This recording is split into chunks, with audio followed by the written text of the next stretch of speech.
Israel ഇറാനിൽ നടത്തിയ ആക്രമണത്തെ അപലപിച്ച് മുഖ്യമന്ത്രി പിണറായി വിജയൻ രംഗത്ത്. ഇസ്രായേൽ എല്ലാ കാലത്തും തെമ്മാടി രാഷ്ട്രമാണ്. ലോകത്ത് സാധാരണ മര്യാദ പാലിക്കാത്തവരാണ് അവർ.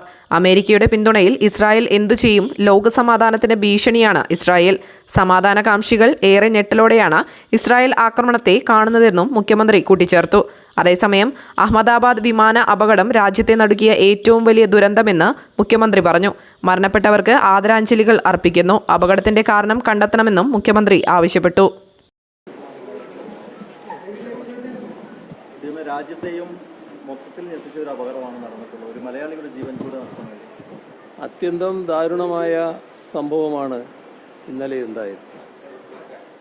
ഇതുമായി ബന്ധപ്പെട്ട കാര്യങ്ങൾ വിശദമായി പരിശോധിക്കേണ്ടതുണ്ട് എന്നുള്ളതാണ് ഇപ്പോൾ വരുന്ന വാർത്തകളിൽ നിന്ന് വ്യക്തമാകുന്നത്.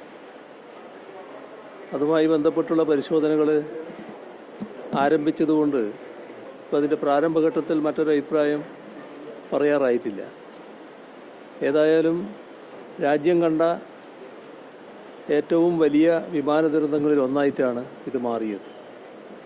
ഇത് എങ്ങനെ സംഭവിച്ചു എന്നത് കണ്ടെത്തി സുരക്ഷ ഒരുക്കുന്നതിനാവശ്യമായ എല്ലാ നടപടികളും സ്വീകരിക്കേണ്ടതായിട്ടുണ്ട്.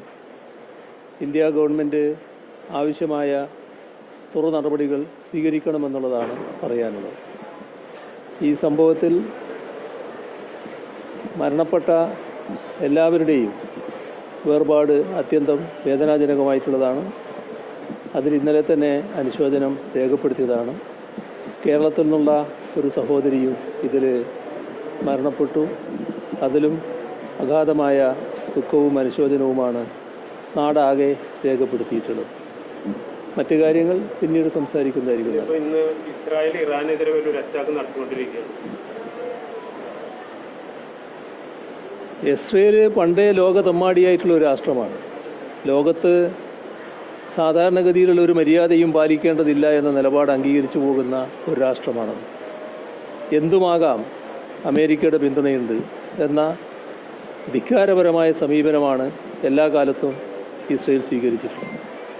ഇപ്പോൾ അത്യന്തം സ്ഫോടനാത്മകമായ വിവരങ്ങളാണ് ഇന്ന് കാലത്ത് വന്നു കഴിഞ്ഞിട്ടുള്ളത്. അതാണ് ഇറാന് നേരെ നടത്തിയ ആക്രമണം. അത്തരമൊരു ആക്രമണത്തെ ഒരു തരത്തിലും ന്യായീകരിക്കാൻ കഴിയുന്നില്ല. അത് നമ്മുടെ ലോകസമാധാനത്തിന് അങ്ങേയറ്റം ഭീഷണമായ അന്തരീക്ഷമാണ് ഉണ്ടാക്കുക. അപ്പോൾ സമാധാനകാംക്ഷികളായ എല്ലാവരും ഇതിനെ എതിർക്കാനും അപലപിക്കാനും തയ്യാറാകണം എന്നതാണ് പൊതുവെ പറയാനുള്ളത്.